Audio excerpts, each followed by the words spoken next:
Hello everyone and welcome to another track guide. MX5 going around Laguna Seca. This was really great fun. Let's get into it. You want to be all the way on the left here at the start. That is both the main straight and turn 1. We do this to take the shortest route possible. In qualifying you want to get the car all the way to the right. You can even use a part of this concrete here on the outside to open up turn 2 a lot more. But in the race turn 2 is going to be a good overtaking opportunity. My braking marker is this 3 board here on the right. When I get to that, I want to be braking and I want to be braking hard. So I peak out at about 80 to 85% brake pressure, slowly bleeding off the brake to the first apex. The corner is a double apex corner and you can line the apexes up with the red anti-cuts. After the first apex, you want to go a little bit into the corner before getting the car turned around again, just to help open up a bit for the second apex. Once you're in the middle of the corner, before the apex, you will be able to go full throttle again. And if you just use the curb on the outside, you've gotten it right. Now bring the car over to the left to open up turn 3. Turn 3, I don't have a clear braking marker for you, but about halfway between the 1 and the 2 board, I'll do a quick hit to about 40% brake pressure, quickly off it again. And just before the curb ends, I want to be off it, apexing just in front of the red anti-cut again. And at the apex, you want to go full throttle. And again, if you're on the curb, you've gotten it right. The outside curb, that is. Now stay here on the left. For turn 4, we don't have to brake, we can actually just lift. I do touch the brake just a little bit to help with rotation, and I do it when I get onto this white bit of the curb here. My brake pressure is just 10%, and it's just really short. Again, the apex is just where the red anti-cut is, and just before you get to the curb, you'll be able to go full throttle. And again, you want to go onto the white curbing on the outside, just to help a bit with acceleration. Now bring the car all the way over to the right on the curb. For turn 5, we do have a bit of elevation change.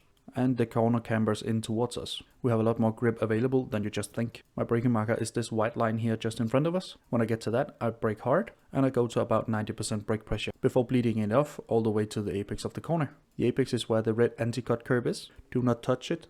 Get as close as you can. I'm lucky in this one because I touch it and it doesn't unsettle the car too much. Once I'm at the apex, I'll start to apply the throttle again. I'm easing it in on this one. I'm going easy on the throttle because I hit the anti-cut on the inside. If I hadn't hit that, I should be able to go full throttle a bit quicker. And of course use all of the curb on the outside. Now stay on the curb here for the right, and turn 6 is going to be blind, meaning we cannot see the apex when we turn in. I turn in at the 2 board here, and once I've turned in, I'll quickly touch the brake to help with rotation to about 20% and quickly off it again. You want to get as close as you can to the red anti-cut on the inside, as that is the apex point. Just before that, you should be able to pick up the throttle again and use all of the curb here on the outside. Run to wide and you're in the gravel, and that will slow down your lap time quite a lot. Now bring the car over to the left to open up turn 8 for the corkscrew.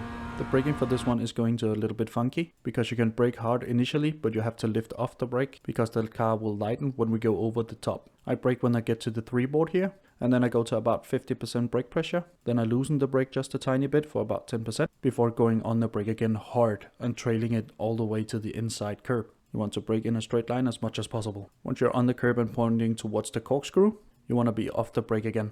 As a rule of thumb, if you're lined up with the tree here just in front of us, the one in the middle standing a bit alone, you should be able to make the corner without getting a cut. Once you look at that tree dead on, you should be able to go full throttle again. Just keep in mind it's easy to spin here because the car is light, so watch out with the speed and whatnot. I'll bring the car over to the right. For turn 9, we don't have to brake at all. You can steer the car with going on and off the throttle aggressively to get the car where you want it to. I apex at the red anti-cut sausage over here. You want to get as close as you can to that. Once you're past that, you should be able to apply the throttle. I got a little bit aggressive here, so I had to lift off over to the left and get on the curb as well.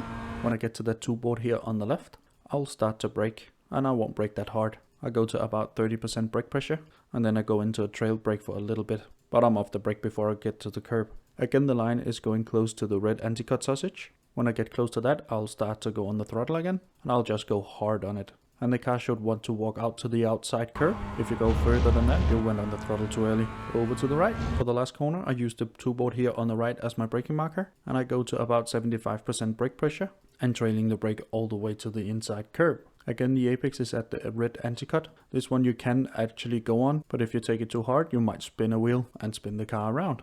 But once you're on it, you should be able to go full throttle if you didn't take too much of it. And then you want to use all of the available room on the outside, which is also the green stuff here on the outside. And now it's just a drag race up to the finish line. And of course take the shortest route possible if you can. And that's my track guide around Laguna Seca. I really hope it helped. If it did, leave a like down below, consider subscribing as well. And now for the uninterrupted hot laps.